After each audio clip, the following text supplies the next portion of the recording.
कुछ लोगों का विचार होता है कि कठोर नियमों तथा विधियों को पालने वाला व्यक्ति ही केवल बहुत मजबूत, अच्छे विवेक वाला और धार्मिक जन होता है, तथा जो प्रभु में स्वतंत्र व्यवस्था का अभ्यासी है, उसका विवेक निर्बल है, वो धार्मिक नहीं है। लेकिन वास्तव में यह मसला इसका उल्टा ही है। निर्बल विवेक के संत के पास नीति रीतियों की जैसे एक सूची होती है। क्या खाना चाहिए, कब खाना चाहिए, क्या नहीं खाना चाहिए, किससे मिलना चाहिए, कहाँ जाना चाहिए, कहाँ नहीं जाना चाहिए, घर में क्या बनाना चाहिए। लेकिन प्रेरित पौलुस ने कहा कि ये बाहरी वस्तुएं जीवन की महत्वपूर्ण बातें नहीं हैं। आपके हृदय में परमेश्वर का कार्य जब हो रहा है तो उसका जो प्रत्युत्पादन है, हमें उस पर ध्यान देना चाहिए। इसलिए आपकी प्राथमिकताओं को अपने जीवन में, श्रोता मित्र, कभी मत गड़बड़ाइए। आप किसी धर्म, किसी ज्ञान के मानने वाले हों, भीतरी मनुष्यत्व हमें से हर एक को परमेश्वर का दान है। और इसीलिए जब निर्बल भीतरी मनुष्यत्व होता है, हम परमेश्वर के सामने निर्बल होते हैं, परंतु बलवंत भीतरी मनुष्यत्व हमें स्वतंत्र रखकर परमेश्वर की आत्मिक व्यवस्था पर आगे बढ़ाता है। दृढ़ विवेक का व्यक्ति जब दूसरे लोगों में मतभेदों तथा प्रतिक्रियाओं को देखता है तो वो उनको सहज ही सह लेता है। कोई क्या कहता है या क्या करता है या कैसे बदनाम करता है या उसका क्या आंकलन करता है, मजबूत चेतना का पुरुष उससे अधीर नहीं होता, वो स्वयं को अपमानित महसूस नहीं करता। परंतु निर्बल विवेक वाला व्यक्ति ऐसा मनुष्य होता है, जब वो किसी मासिक पत्रिका में एक ऐसे विचार या बात को देखता है जो उसे पसंद नहीं, तो वो उसकी ग्राहक सदस्यता ही समाप्त कर देता है। ऐसे ही लोग होते हैं जो निर्बल विवेक वाले हैं, क्योंकि जब उन्हें संगीत का कोई ऐसा हिस्सा सुनाई पड़ जाता है जिसकी धुन रचना उन्हें पसंद नहीं, तो वे या तो कलीसिया को ही छोड़ देते हैं अथवा उस रेडियो सुसमाचार सेवा को सुनना या उसको सहायता भेजना तक बंद कर देते हैं। ये ऐसे लोग होते हैं कि यदि उपदेशक वचन के उस अनुवाद संस्करण में से पढ़े जो उन्हें नापसंद है, तो वे उस चर्च को आगे फिर कभी दान सहायता भी नहीं देंगे। ऐसा व्यक्ति कतई आत्मिक जीवन में नहीं जीता। उसे अभी बहुत विकास करने की और सीखने की आवश्यकता है। मैं तो कहूँगा, अगर वो प्रभु में है तो अभी नादान बालक है। ये सारी परिस्थितियां हमारे इस विषय के एक दूसरे पक्ष पर ध्यान खींचती हैं। निर्बल विवेक का कारण क्या है?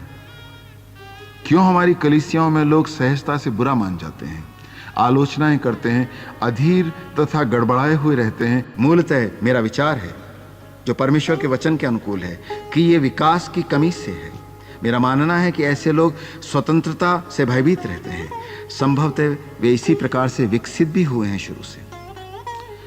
कुछ लोग बहुत ही विधि, रीति, नीति, संस्कारों को मानने वालों के बीच बड़े हों और प्रभु में प्राप्त होने वाला आत्मविश्वास उनके जीवन में नहीं होता। कुछ लोगों को सतत सहारे की आवश्यकता पड़ती है। विश्वास दिलाने के लिए उन्हें बहुत थपथपाना पड़ता है। एक शब्द में ऐसों के लिए कह सकते हैं, ये अलहड़ बालकों की भांति होते हैं। बालकों के सदृश होना एक बात है, लेकिन बचपना दिखाना तो कोई दूसरी ही बात है। नन्हा बालक अपनी माता से लिपटे, उसके लिए सुखद वस्तु है।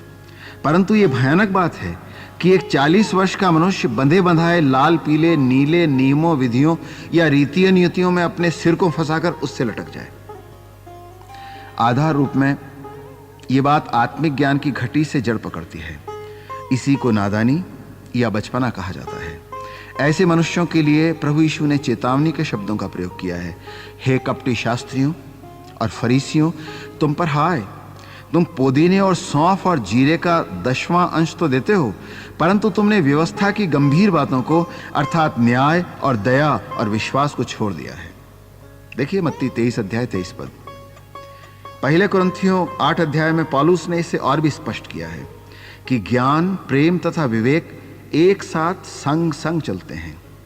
ज्यों ज्यों हम ज्ञान में विकसित होते हैं तथा प्रेम का अभ्यास करते हैं, हम प्रभु में बढ़ते जाते हैं। हमें एक मजबूत और स्वस्थ विवेक का उत्थान होने लगता है। परमेश्वरी वचन इब्रानियों उसके 5 अध्याय 12 और 14 पद में, भली भांति इस स्थिति को हमें समझाता है, क्योंकि दूध पीने वाले बच्चों को तो धर्म के वचन की पहचान नहीं होती, क्योंकि वो बालक है। पर अन्न सयानों के लिए है, जिनके ज्ञानेंद्रिय अभ्यास करते करते भले बुरे में भेद करने के लिए पक्के हो गए हैं। दूसरे शब्दों में, जब परमेश्वर की संतान परमेश्वर के वचन रूपी अन्न का भोजन करती और प्रभु का आज्ञा पालन, भोजन पचाने हेतु जिसे परिश्रम कह सकते हैं, वह आज्ञा पालन करती है, तब हम वास्तव में विकसित होते हैं।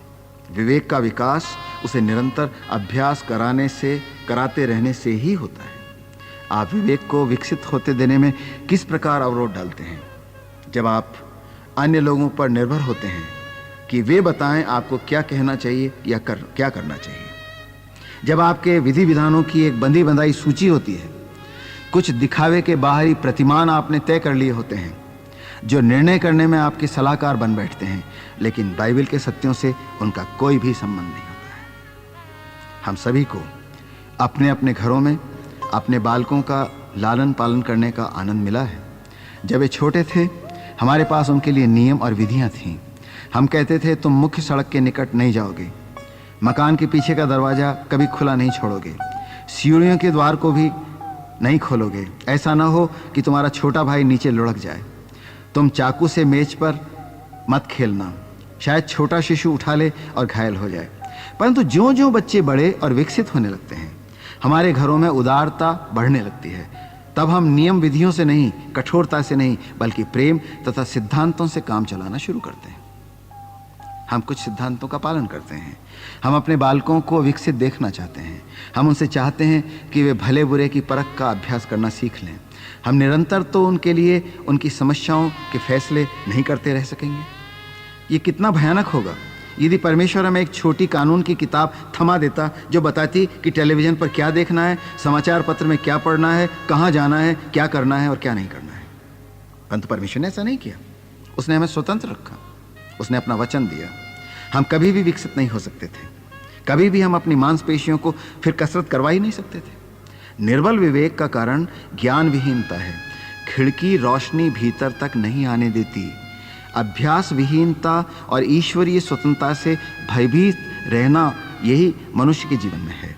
कई लोग चाहते हैं कि आप निर्बल बने रहें और धार्मिक बातों में वे आपका शोषण करके अपनी मनमौज पूर्ति करते रहें।